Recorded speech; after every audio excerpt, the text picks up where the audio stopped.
Magandang umaga muli mga kapatid. Good morning po sa inyong lahat. Mayap ayabak kaya kayungan. Panganam niya po yung kaya katamong paksa. Part 6 tana po. Kaya katamong topic, The Church Christ Built. Dakal tapo pag-aralan kini. Sana po ayari tayo. Yung kaya katamo pong teksto ay pareho pa rin ang ating teksto. Mateo 16, mga talatang 13 hanggang 18. Mag-review po tayo mga kapatid. Yung huli nating pag-uusap na pag-aralan natin at nalaman natin na ang Panginoong Jesucristo ay ang tinatawag na Messiah King. Siya lamang ang talagang legitimate head of the church. Siya lamang talaga ang tama at may karapatan maging puno po ng kanyang iglesia. Dahil sinabi niya, lahat ng kapangyarihan at authority at lakas doon para sa langit at para sa lupa ay naibigay o kanya na ay nasa kanya na, sabi ng ating Panginoong Jesucristo doon sa Mateo 28, talatang 18, natunghayan po natin. And Jesus came and spake unto them, ang sabi po ng Panginoong Jesucristo sa kanyang iglesia, saying, lahat ng lakas o lahat ng kapangyarihan is given unto me in heaven and in earth. Yung pong kanyang kapangyarihan ay saklawang langit at saklaw po ang ating daigdig. Siya po ay ang Diyos na nagkatawang tao, na siya ang nagtatag at nagtayo ng kanyang sariling iglesia, ang ating Panginoong Jesucristo. Kung yan po ang kanyang ginawa, alam po natin ang ating mako-conclude na ang kapamunuan, the leadership of the church, indeed belongs to our Lord Jesus Christ. Ang tao kasi na ating napag-alaman ay disqualified kagad siya dahil sa kanyang limitation. Marami po siyang hindi nagagawa at marami po siyang pagkukulang at marami po siyang pagkakamali. Kaya nga't pagka siya ay ginawang puno po ng iglesia, ay namamatay po ang tao. Kinakailangan kasi ang puno ng iglesia ay nagpapatuloy magpakailanman. Kaya yung taong na magiging o kung siya man ay isang puno ng iglesia, kung siya ay mamatay, hindi naman niya kayang ipasa ang baton of rule doon sa kanyang papalit sa kanya. Kaya't hindi nga pwede ang tao na siya ang maghari o siya ang mamuno sa iglesia ng ating Panginoong Jesucristo. Napag-alaman din po natin ang ating Panginoong Jesucristo. He made the call doon sa ating pag-uusap na tiningnan natin kung paano at kung paano sinimulan ng ating Panginoong Jesucristo ang kanyang iglesia. Jesus, our Lord, began His church with a call. Nagsimula po itong tumawag ang ating Panginoong Jesucristo. Jesus made the call and He said, "Come, follow me." Kayo ay kinakailangan magbigay ng kasunuran, sumunod kayo sa akin, and I will make you fishers of men. Sabi po niya.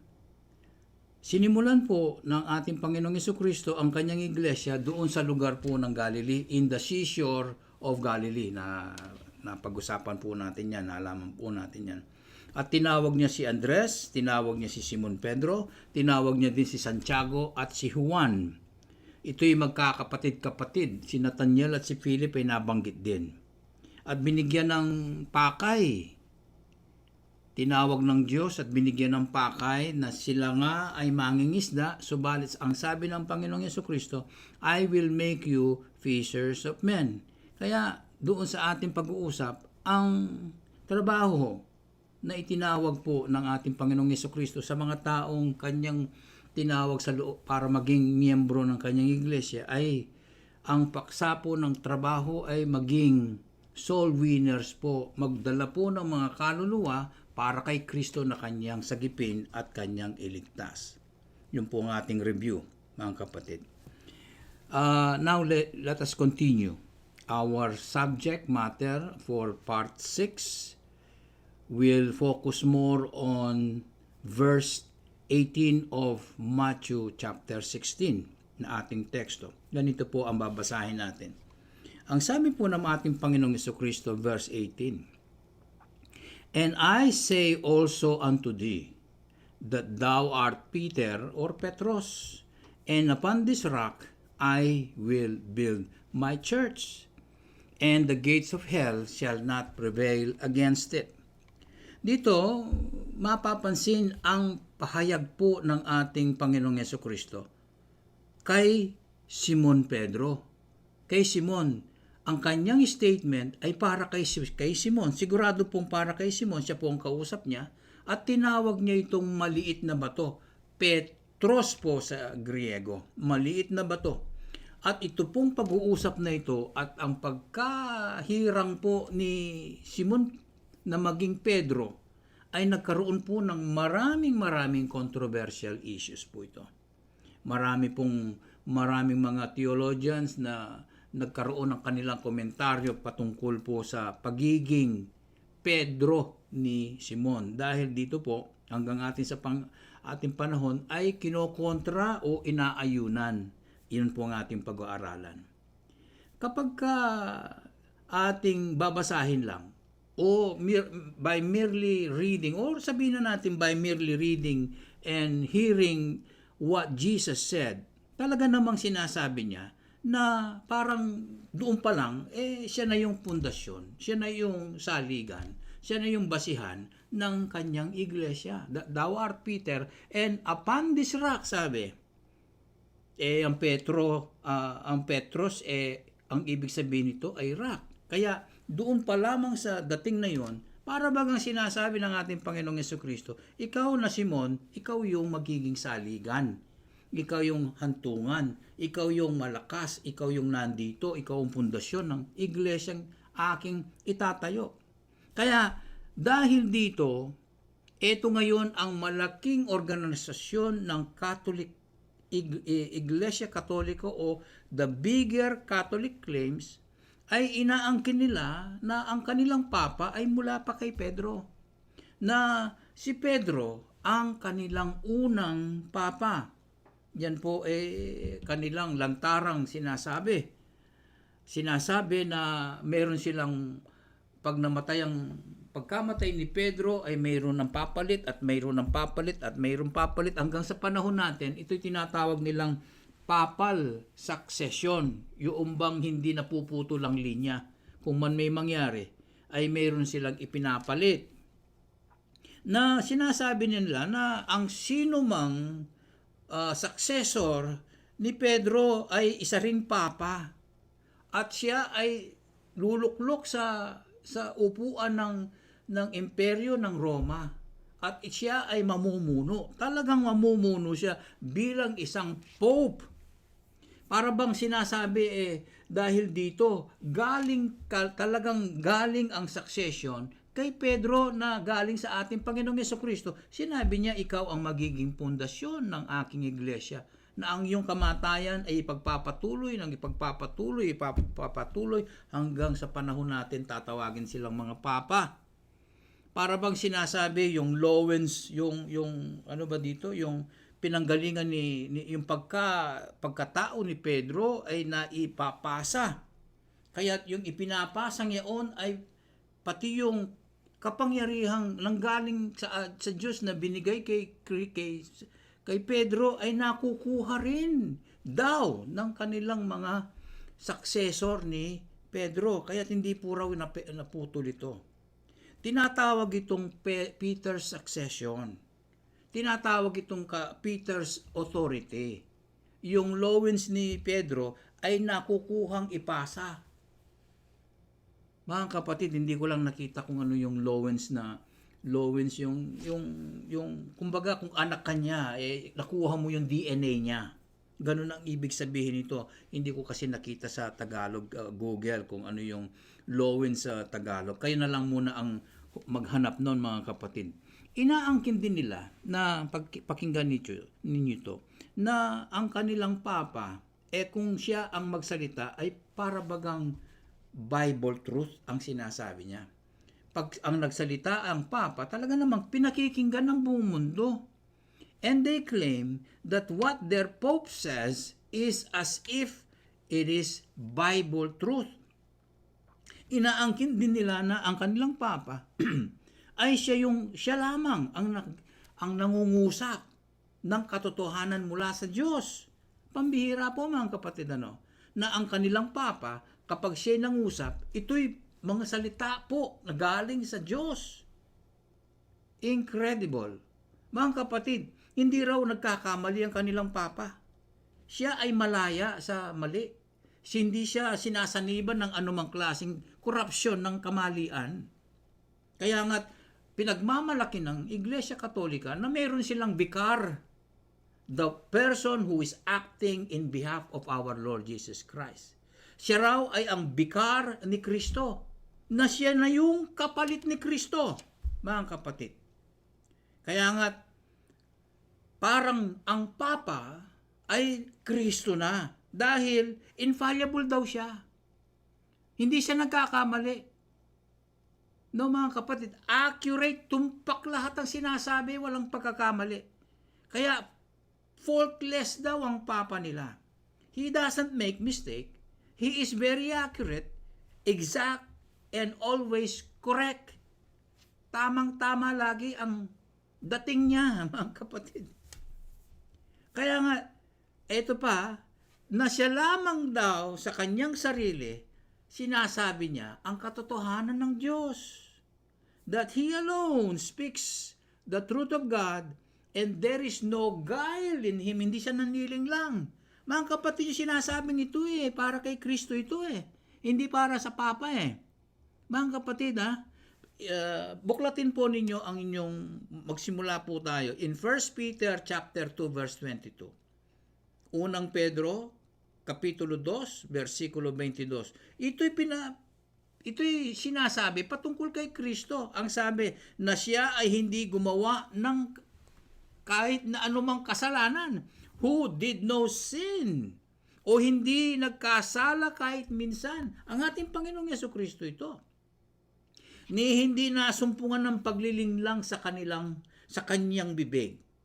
Neither was guile found in his mouth, mga kapatid, na hindi siya gumawa ng kasalanan, na hindi siya nagkasala kahit minsan, at hindi nasumpungan ang paglilinlang sa kanyang bibig, na manggagaling sa kanyang puso, na manggagaling sa kanyang bibig ang panglilinlang. Mga kapatid, kaya nga, inangkin nila ang para kay Kristo dahil bikar nga siya Siya yung kapalit Ipapalit mo ba si Satanas doon? Hindi naman, tatanggapin ng tao yan Pero pwede kang magpanggap, mga kapatid. Ipagpapanggap mo na ikaw ang Kristo, na ikaw ang kapalit, the substitute of a better good. Kaya nga, ang tawag sa Papa nila ay bikar ni Kristo. Siya ang kapalit ni Kristo, mga kapatid. Nakalulungkot sa mga ibang nabubulagan tuwang-tuwa sila kasi sa itsura pa lang talagang nakaputi na at matanda, tsaka tatawagin mo nga hindi na nagkakamali, eksperyensado na itong taong ito bikar nga ni Kristo. Mga kapatid, kapag ang isang kardinal sa organisasyon ng Katolika Iglesia ay naging Papa, alam ba ninyo ang nangyayari? Nagkakaroon ng biglaang pagbabago, biglaang pong transformation, biglang santo ang dating, para bang biglang Diyos ang naipataw dito sa taong naging Papa. Kasi siya ay ginawaran ng kabuuan ng lahat ng kapangyarihan na makikita dito sa daigdig. He has been given the full authority of Christ's office. Ang opisina po ng ating Panginoong Yesukristo, siya lamang yung naroroon. Siya lamang nagpapatuloy.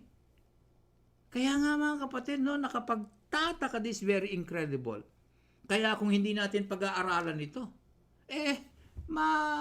magkakaroon tayong duda sa ating mga sarili-sarili. Ito yung tinatawag ng Iglesia Katolika, the Peter's authority, the Peter's succession. Kasi, sabi ni Kristo daw Thou art Peter, and upon this rock, I will build my church. Hindi ba, pinag-uusapan dito, bato. Kaya, mga kapatid, sumatotal, ang kanilang papa ay kaugnay na, pantay na sa banal na kasulatan. Kaya niyang palitan yun, di ba? The Pope is as better as the scriptures of God. Siya lamang ang nakapagbibigay ng tamang paliwanag. Kaya walang nagdadala ng Biblia sa loob ng iglesia nila, sa loob ng templo nila. Mga kapatid, experience ko po ito sa inyo, sasabihin ko, konti lamang po ito. Nagdala po ako ng Biblia nung ako'y Katoliko pa. Tinitingnan ako ng mga gusto ko lamang dalhin at gusto kong basahin yung kanilang binabasa at ayokong makinig. Gusto kong magbasa ng sarili. Titingnan ka. Kasi nga, itong doktrina at katekismo na nahihayag buong mundo sa mga Katoliko ay binubulag ang mga nakakarinig na siya lamang ang kanyang kaparehan, ang kanyang mga pare at mismo ang Papa lamang ang may paliwanag na totoo at tama sa salita ng Diyos. Di ba't ang sinasabi, you are as better as the scriptures of God. Hindi naman ganyan na sinasabi ng banal na kasulatan, di ba? Ang sabi ng banal na kasulatan kay Pedro din. Si Pedro din ang nagsalita. Ewan ko ba kung nasobrahan ang tanggap kay Pedro ng mga Romans. 2 Peter chapter 1 verse 20 po, mga kapatid, ganito po ang nasasabi. 2 Peter chapter 1 verse 20. Nalalaman itong una. Knowing this verse, ito muna ang malaman ninyo. Importante kasi ito muna, sabi ni Pedro. Sabi ng Diyos, ito muna. Pakinggan niyo ito.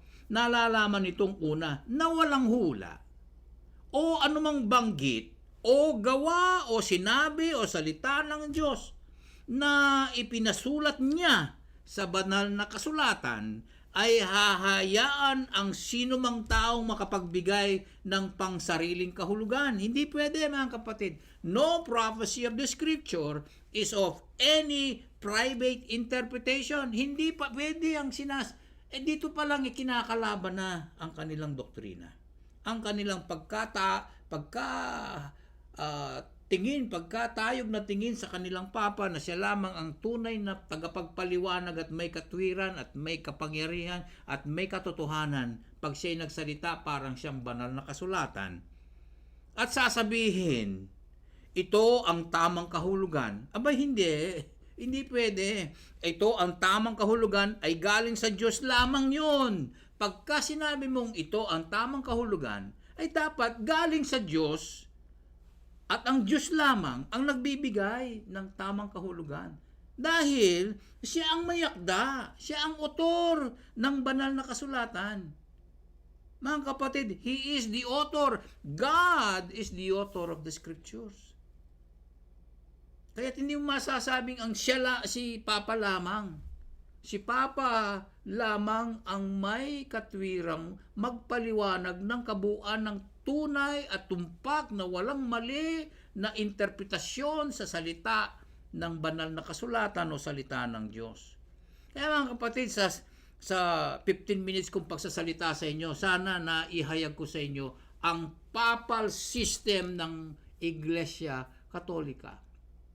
Hindi po ako galit sa Iglesia Katolika. Wala po akong sama ng loob sa kanila. Sinasabi ko sa inyo ito para maintindihan po natin ang kanilang kalagayan. Ito po ang papal system na pagka ang kanilang papa ay talagang galing kay Pedro, ang Peter succession at yung Peter authority from the loins of Peter, nakuha nila yung kapangyarihan at sila hindi nagkakamali at sila ay tumpak lagi at sila ay incredible.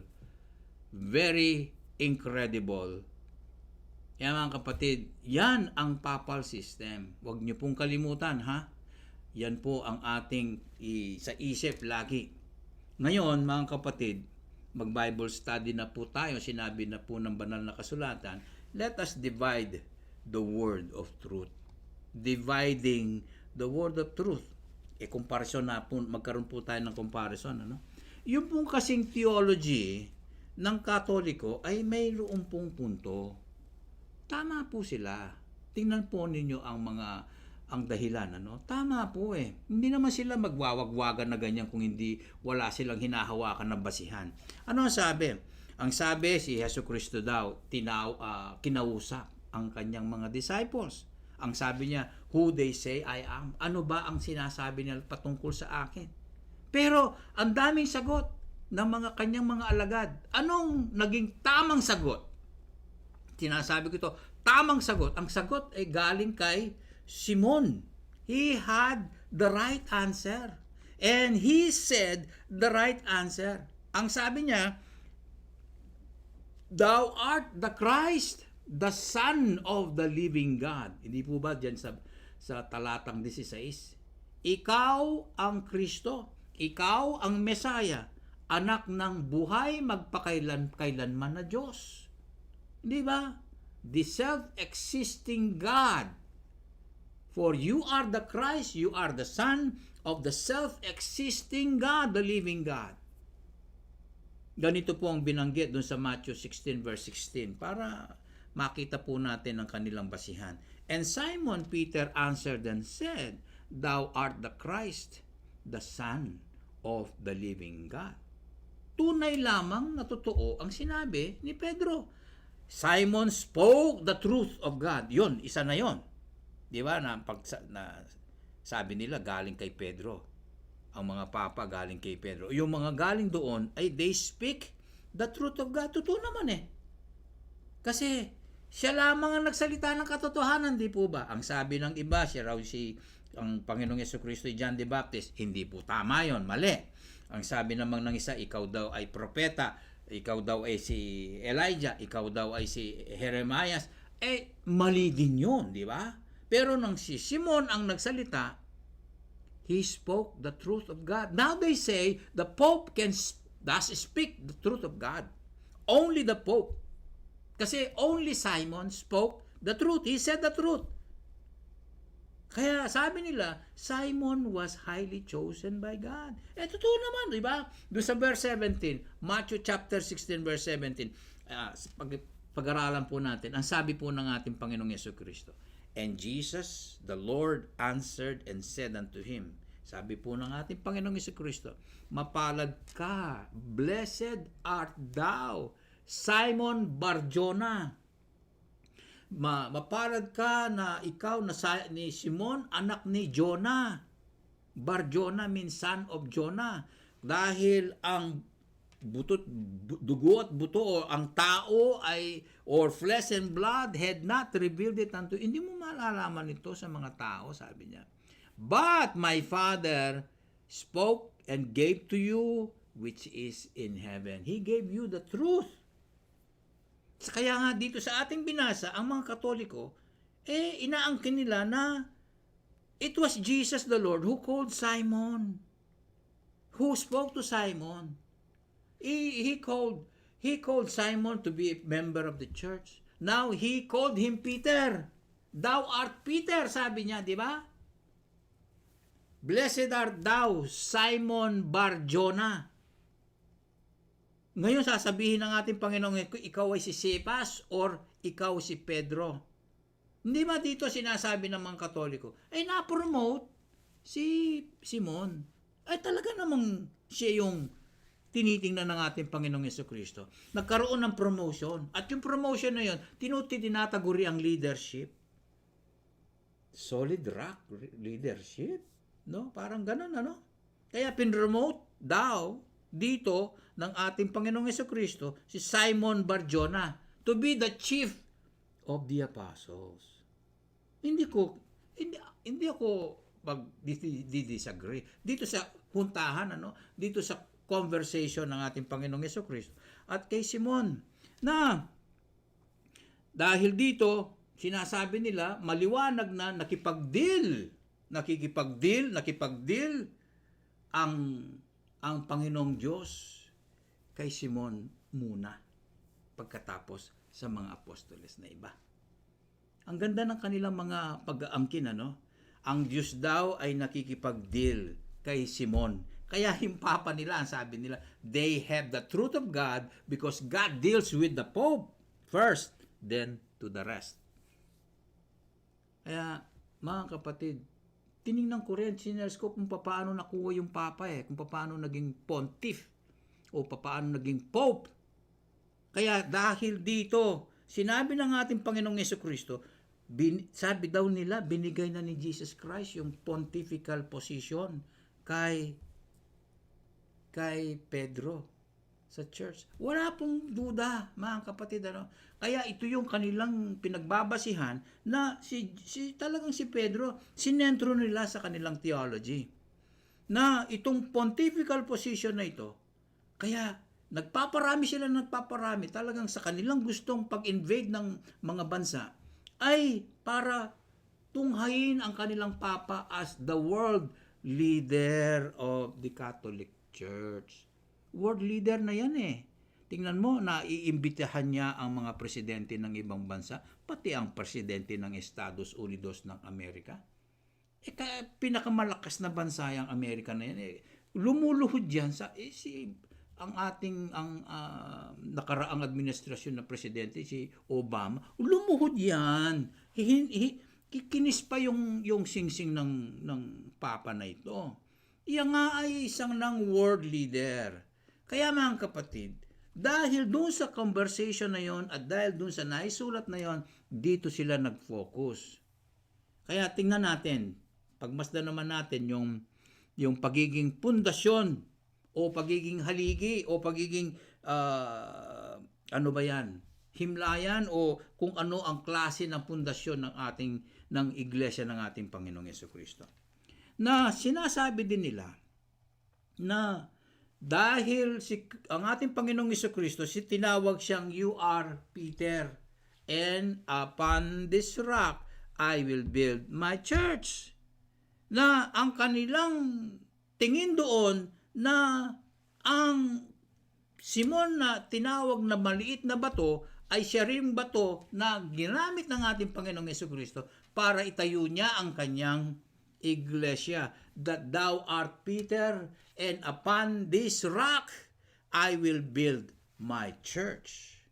So nagpapatunay na sila lamang daw kanya. Ngayon akit mo, imuing katoliko, yan talagang tutong church nung lawen tayo pinagkatamong argumentong pisasabihan.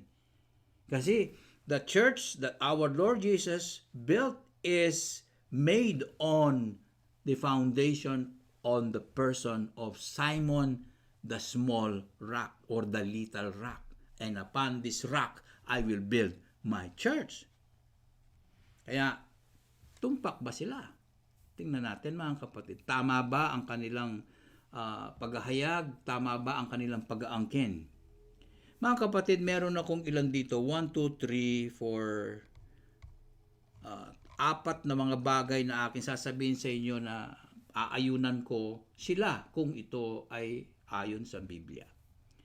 Maliwanag po dito na nag-uusap ang ating Panginoong Jesucristo at si Simon na anak ni Jonah, Simon Bar-Jonah.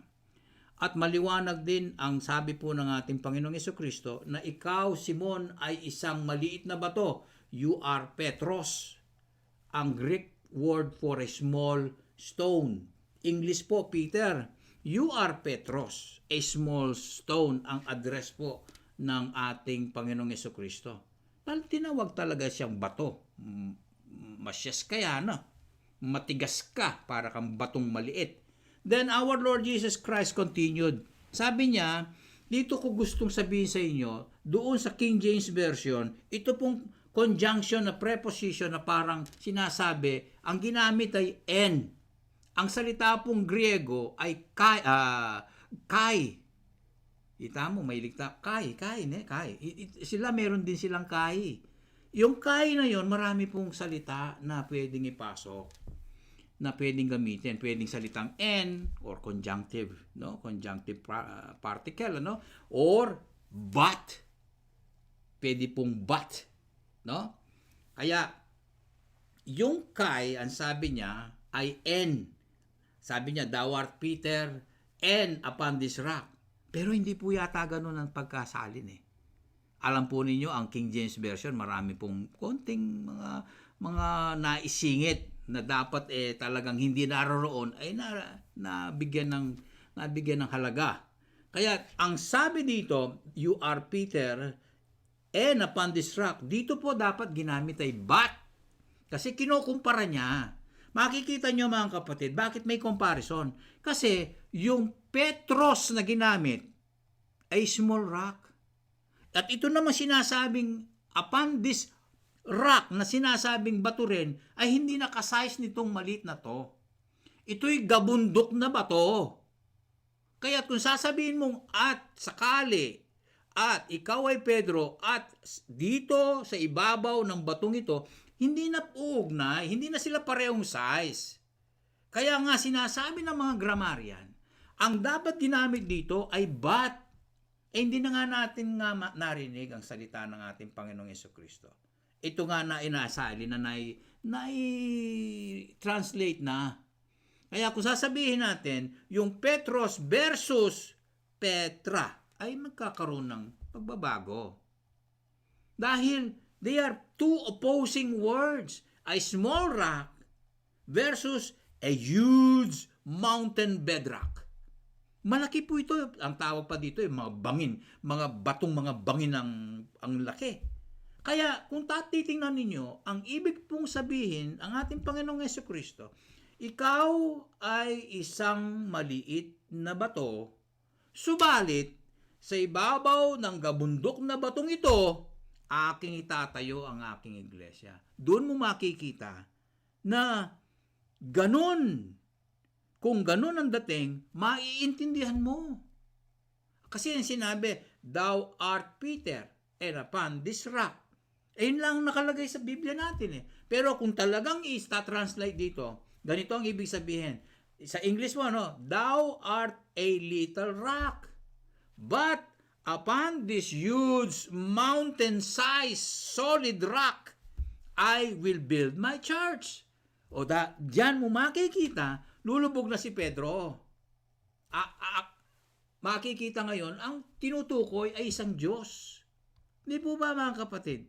Uulitin ko sa inyo, yung kasing ginamit na N, conjunctive particle, na parang preposition na paningit, hindi dapat N, A-N-D. At, hindi po at. Kailangan ginamit nila ay subalit, but, in English. Kaya, you are Peter, thou art Peter, but, sabi niya, upon this rock, I will build my church. Pero in a very detailed translation, kung itatranslate talaga natin doon sa mga kahulugan ng Griego para sa English, ganito po, thou art a little rock, or thou art a stone. Maliit na bato. But, upon this huge rock or bedrock or mountain-sized solid rock, I will build my church. Di ba mayroon ng malinaw na kahulugan?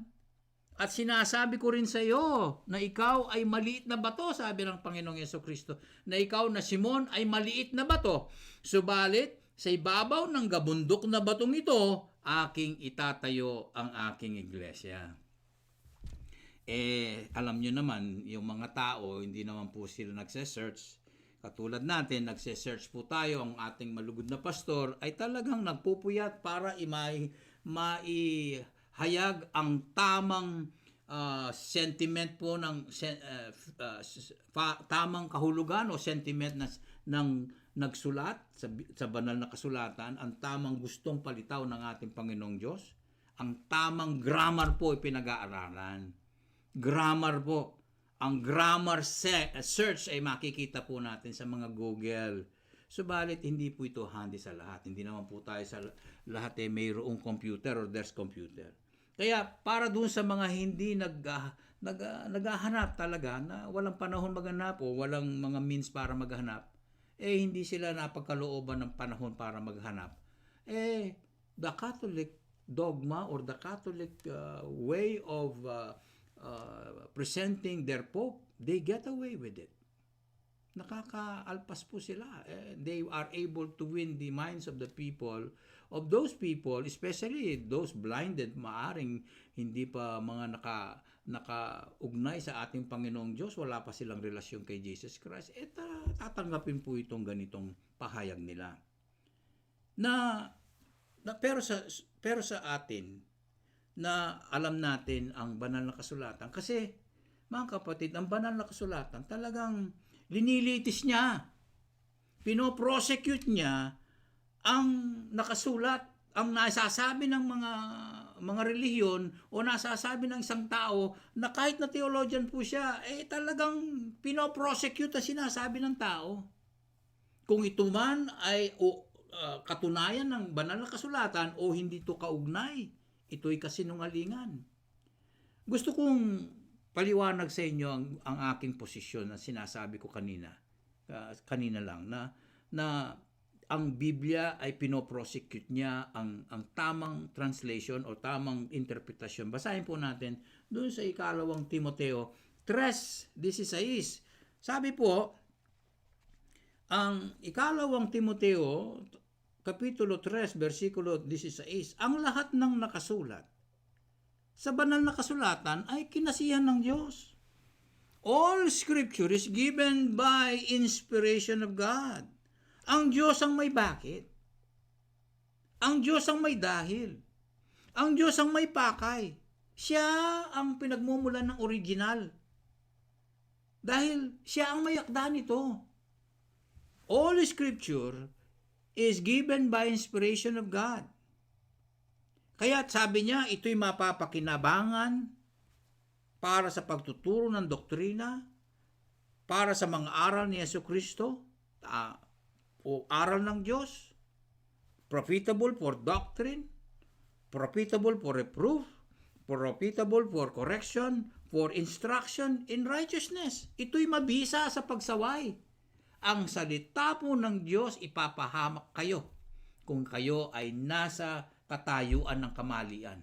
Ang salita po ng Diyos ay ipahihiya kayo kung kayo ay nasa maling katayuan. Kung kayo ay ginagamit, dinadagdagan o binabawasan ng salita ng Diyos, mapapahamak ang sinuman. Mabisa po ito sa pagsaway, sa maling haka-haka o kasinungalingan, at matibay ito sa pagtutuwid ng anumang hindi tama. At higit sa lahat, maigi ito sa pagsasanay sa katwiran. Ito kasi galing lamang sa Diyos na buhay. Ito ang kanyang salita. Kaya mga kapatid, conclusion, tingnan natin kung ito nga ay totoo na ang iglesia ay saligan nga si Pedro, ang apostol na Pedro. Is Apostle Peter the foundation of the Church of Jesus Christ built? Magbigay po tayo ng mga pahayag, Number 1 po, habang tutuong ang kapatid na Apostol Simon ay tinawag na Peter o maliit na bato. Subalit, ang kasunod na sinasabi ng banal na kasulatan, ang batong inihahayag ng ating Panginoong Jesucristo ay hindi na yung maliit na kanyang sinabi, kundi ang size po na ito ay isang bedrock na gabundok na bato. At hindi po yan ang pwede nating pagsaligan na si Pedro ay pundasyon nga. Siya lamang ang pundasyon ng iglesia. Mali po yun, mga kapatid. Nasasabi na po natin, ito'y isang maling statement. Hindi po katunayan po ito, mga kapatid. Ang banggit po ng ating apostol na sa pangalan pong Pablo ay magpapaliwanag po ng mas higit pang katunayan at katibayan at rason o dahilan o anuman reason para ito ay awatin ang maling pagkahirang kay Pedro na ito raw ang pundasyon ng church. Hindi po. Basahin po natin, pakinggan po natin sinasabi ni Pablo doon sa Efeso Kapitulo 2, magbigay po tayo hanggang 20 hanggang 22. Ephesians chapter 2, verses 20 to 22. Ganito po ang sinasabi. and are built upon the foundation of the apostles and prophets, na sila nga ay malinaw na sinasabi na naitayo sa ibabaw ng kinasasaligan nito ay ang mga apostoles at ng mga propeta ng Diyos, na ang tinutukoy yung itinatag na iglesia ng ating Panginoong Jesucristo, na ang kanyang pagkatayo ay sa ibabaw ng pundasyon o ang ibabaw ng kinasasaligan ng iglesyang ito ay ang mga apostoles at ng mga propeta ng Diyos, na angkin ng ating Panginoong Diyos. Mga kapatid, at sinabi, Jesus Christ Himself being the chief cornerstone. Tingnan nyo na si Jesucristo mismo ang puno ng panulok na bato. Kung kayo po ay nagtatayo po ng bahay, hindi po tatayo yung mga pader na yan kung wala pong panulok. Wala pong cornerstone.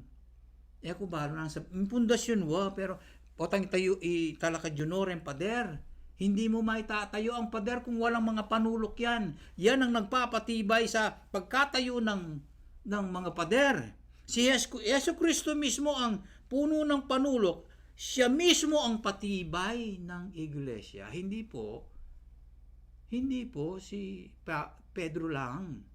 Dahil dito sinasabi, ang iglesia ay naitayo sa ibabaw ng pundasyon ng mga apostoles, ng mga propeta ng Diyos. Saan galing ito? Saan sila galing na kung hindi sila tinawag ng Diyos? Galing ito kay Kristo. Galing ito sa Diyos na Kristo. Kaya si Kristo mismo ang patibay ng iglesia. Siya mismo ang matibay na kanto na pader na nagpapalakas sa tayo ng gusali. Dito sinasabi ni Pablo na ang pagkalakas ng ang pundasyon na itayo ang iglesia ng ating Panginoong Jesucristo, tinawag lahat ang sa pundasyon ng mga pagtuturo ng mga apostol at ng mga sinabi ng mga propeta, na ito ay pinalalakas ng ating Panginoong Jesucristo. Siya ang pundasyon na dahil sa Kanya, ang buong gusali o ang kabuuan ng iglesia ay lapat na nakabalangkas, sama-sama, lumalago, dumarami sa isang banal na lugar ng Panginoon. Siya yung lugar ng Panginoon, ng iglesia. Kumbaga, kung saan tinayo ang bahay, siya yung lupa, siya yung kanto na nagpapatibay, siya yung batong nagpapalakas sa gusaling itinayo. Mga kapatid, hindi po ang kapatid na Apostol Pedro, na sa kanya, kay Kristo, sama-samang itinayo itong tahanan ng Diyos, itong mga miyembro ng iglesia sa pamamagitan ng Espiritu. Yan mga kapatid, hindi nga pwede ang tao mamuno. Pangalawa, hindi pwede ang tao ang pundasyon. Ang mga tinawag na apostoles ay sama-samang linagay ng Diyos para ang mga propeta, mga miyembro ay sama-samang itinayo yan sa pundasyon niya. Siya kasi yung nagpapalakas, siya ang pundasyon, ang Panginoong Jesucristo. Ang Diyos mismo, ang pundasyon ng banal na tinayong gusali ng Diyos. Isa pa, mga kapatid, dito tayo siguro magtatapos, Dito na nakasulat dun sa unang Korinto, Kapitulo 3, talatang 11, sinasabi dito na wala ka nang pwede pang itayong iba. Kaya nga tama lang iisa lang ang iglesia ng ating Panginoong Jesucristo. Excuse me po. Iisa lang. Hindi pwedeng marami. Dahil tinawag po itong isang dalagang ikakasal kay Kristo, hindi pwedeng maraming dalaga. Kaya iisa lamang ang kanyang iglesia. Ganito po ang nabanggit ng kapatid na Pablo doon sa unang Korinto 3:11. For other foundation can no man now lay down that is laid already, which is Jesus Christ. Sapagkat sabi, ang ibang makataong pundasyon ay hindi maaaring ilagay ng sino man o nino man kaysa doon sa nailagay na. Ang sino mang gustong magtayo ng iglesia ay hindi niya mapapantayan ang pundasyon ng ating Diyos. Ang kanyang pagkapundasyon sa kanyang iglesia ay hindi pwedeng mapantayan. Mayroon na kasing ilagay doon sa lugar na yon ang Diyos mismo. Ang lugar na yon ang Diyos mismo. Dahil nga may naroon na, may nakabaon na patibayan na doon na siyang pinagsasaligan at nagpapalakas sa gusaling iglesia na ito. Nagaling kay Kristo, na ang pundasyong ito ay walang iba ay si Yesu Kristo. Other foundation can no man lay than that is laid already, which is Jesus Christ. Sana mga kapatid na naipaliwanag ko sa inyong convenience, doon sa inyong comfort level, comfort zone na maintindihan ninyo ang banggit po ng Katoliko, Iglesia Katolika, na si Pedro ay siyang saligan ng iglesyang itinayo ng ating Panginoong Jesucristo ay talagang kinakalaban at hindi inaayunan ng banal na kasulatan. Ang katotohanan po, sabi ng banal na kasulatan, nagaling din sa bibig ng ating Panginoong Jesucristo na siya mismo ang pundasyon. He is the cornerstone, He is the builder of His own church, and not Simon the Little Rock. Kaya mga kapatid, dito tayo magpatapos. Alam natin ang ating konklusyon, ang ating Panginoong Jesucristo, ang foundation po ng kanyang tinayong sariling iglesia. Marami pong salamat. God bless you all. Bye-bye.